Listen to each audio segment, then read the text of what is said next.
Zer da denboraren bankua? Denboraren bankua, banku desberdin bat da. Bertan, ez da dirua erabiltzen. Hortaz, bezeroek ez dute irabazi ekonomikorik bilatzen.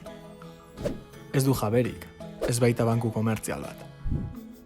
Denboraren bankua, zerbitzuak, ezagutzak eta jarduerak trukatzeko sistema bat da. Elkarri laguntzeko sare bat. Eta bertan, Lekeitioko herritarren denbora da trukatzen dena. Trukerako unitatea beraz, denbora da.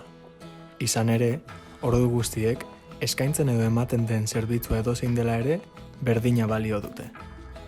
Beraz, nola funtzionatzen du? Bazkideek, orduen kontu bat zabaltzen dute.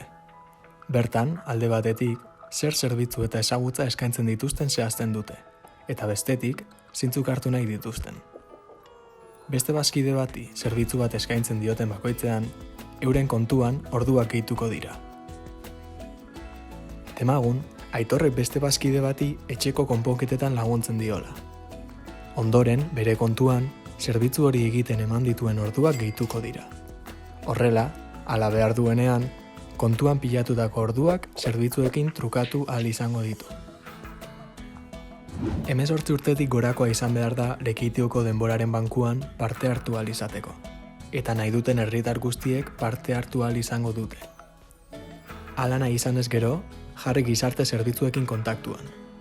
Anima zaitez!